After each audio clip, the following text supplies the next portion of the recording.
বিশ্ব বৰেণ্য শিল্পী সুধাকণ্ঠ ডক্টৰ ভূপেন হাজৰিকাৰ জন্ম শতবাৰ্ষিকী উপলক্ষে ডিব্ৰুগড় সাহিত্য সভাত মুখৰিত পৰিৱেশ। জ্যেষ্ঠ শিল্পী তথা অনাতাঁৰ শিল্পী অসম গৌৰৱ বঁটা প্ৰাপক ৰাম চাচনি আৰু অনাতাঁৰ শিল্পী সংগীত গুৰু ভুৱন গগৈয়ে গালে বিশ্ব বৰেণ্য শিল্পীগৰাকীৰ ইটোৰ পিছত সিটো গীত। ডিব্ৰুগড় সাহিত্য সভাৰ সম্পাদক ৰাতুল বুঢ়াগোহাঁই ধৰা অনুষ্ঠানত বন্তি প্ৰজ্বলন কৰি শিল্পী ৰাম চাচনিয়ে ডক্টৰ ভূপেন হাজৰিকাৰ সৈতে তেওঁৰ সান্নিধ্যৰ বিষয়ে উল্লেখ কৰি কেইবাটাও ৰোমাঞ্চকৰ ঘটনা আৰু সংগীতৰ ক্ষেত্ৰলৈ অৱদানৰ ক্ষেত্ৰত তেওঁৰ সহযোগিতাৰ বিষয়ে কয়। ডিব্ৰুগড় সাহিত্য সভাৰ উপসভাপতি যাদৱ গগৈয়ে আদৰণি ভাষণ প্ৰদান কৰা অনুষ্ঠানত উপস্থিত থাকি শ্ৰদ্ধাঞ্জলি জ্ঞাপন কৰি অনাতাঁৰ শিল্পী ভুৱন গগৈয়ে সুধাকণ্ঠৰ কেইবাটাও গীত পৰিৱেশন কৰে।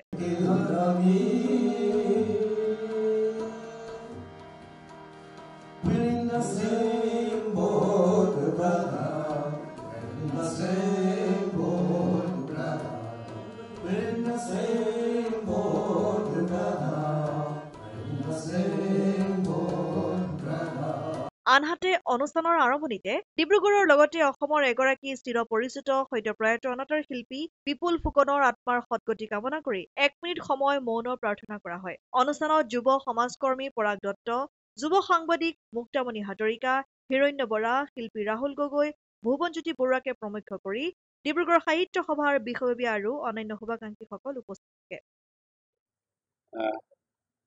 মহৰ্ষি আমাৰ অসমীয়া সমাজৰ তথা ভাৰতবৰ্ষৰ এজন শিল্পী প্ৰয়াত ডক্টৰ ভূপেন হাজৰিকাৰ আজি 100 বছৰৰ জন্মদিন আমি অসম সাহিত্য সভাৰ প্ৰাংগণত খুব ধুনীয়াকৈ উদযাপন কৰিলোঁ। আৰু এনে এজন ব্যক্তিৰ জন্মদিনত উপস্থিত হ'ব পাৰে নিজকে বহুত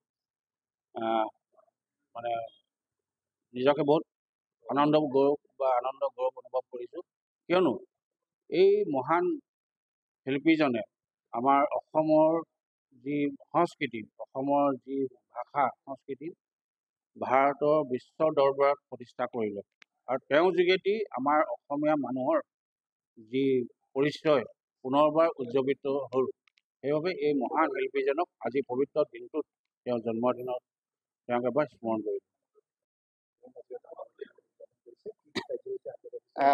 হয়, নিশ্চয়কৈ আপোনালোকে জানে যে 1926 চনৰ 8 ছেপ্টেম্বৰৰ দিনটোত আমাৰ সকলোৰে অসমীয়া জাতীয় জীৱনৰ কাৰণে এগৰাকী অতি গুৰুত্বপূৰ্ণ আচলতে স্বনামধন্য ব্যক্তি সুধাকণ্ঠ বিশ্ববৰেণ্য শিল্পী ডক্টৰ ভূপেন হাজৰিকা ডাঙৰীয়াৰ জন্ম হৈছিল। আৰু আজি তেখেতৰ জন্ম শতবাৰ্ষিকী অনুষ্ঠান আৰু অসম চৰকাৰৰ লগতে বিভিন্ন অনুষ্ঠান প্ৰতিষ্ঠানে তেখেতৰ এই জন্ম শতবাৰ্ষিকী দিনটো বিভিন্ন প্ৰান্তত অনুষ্ঠিত কৰিছে। আৰু ঐতিহ্যমণ্ডিত ডিব্ৰুগড় সাহিত্য সভা, আপোনালোকে জানে ডিব্ৰুগড় সাহিত্য সভা 1826 চনতেই স্থাপিত হৈছিল। আৰু ডিব্ৰুগড় সাহিত্য সভাই প্ৰতি বছৰে তেখেতৰ জন্মদিনেই হওক বা মৃত্যুদিনটো তিথিটো আমি উদযাপন কৰি আহিছোঁ।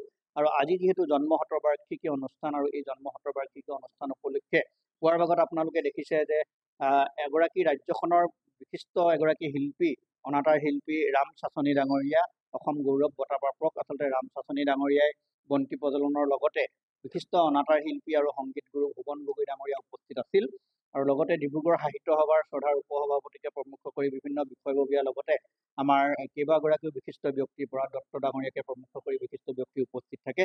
আৰু ডক্টৰ ভূপেন হাজৰিকা ডাঙৰীয়াৰ অসমীয়া জাতীয় জীৱনলৈ যি অৰিহণা আছিল, যি বৰঙণি আছিল, যি অৱদান আছিল, অসমীয়া জাতিটোক বিশ্বত আচলতে গানৰ সংগীতৰ জৰিয়তে তেওঁ আচলতে পৰিচয় কৰাই দিয়াত যি অৱদান আছিল, এই অৱদানক আমি অসমীয়া জাতীয় জীৱনে কেতিয়াও পাহৰিব নোৱাৰোঁ।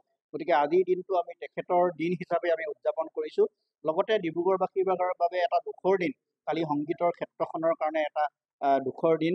বিপুল ফুকন ডাঙৰীয়া অনাতাঁৰ শিল্পী তেখেত আমাৰ মাজৰ পৰা হেৰাই গৈছে। তেখেতৰ প্ৰতিও আমি ডিব্ৰুগড় সাহিত্য সভাই আজি এই বিশেষ দিনটোত আমি শ্ৰদ্ধাঞ্জলি জ্ঞাপন কৰিছোঁ। লগতে আপোনালোকৰ জৰিয়তে আমি বিশ্ববৰেণ্য ডক্টৰ ভূপেন হাজৰিকা ডাঙৰীয়াৰ জন্ম শতবাৰ্ষিকী উপলক্ষে সকলোকে আমি আন্তৰিকতাৰে ধন্যবাদ জনাইছোঁ, কৃতজ্ঞতা জনাইছোঁ ডিব্ৰুগড় সাহিত্য সভাৰ তৰফৰ পৰা। যিহেতু আজি এই বিশেষ দিনটো বিভিন্ন অনুষ্ঠান প্ৰতিষ্ঠান দল সংগঠন বিভিন্নজনে আচলতে চৰকাৰৰ লগতে বিভিন্নজনে অনুষ্ঠিত কৰিছে আৰু যুৱ প্ৰজন্মৰ কাৰণে আচলতে খুব এক প্ৰেৰণাৰ দিন আজিৰ দিনটো। অসম আদিত্য, ডিব্ৰুগড়।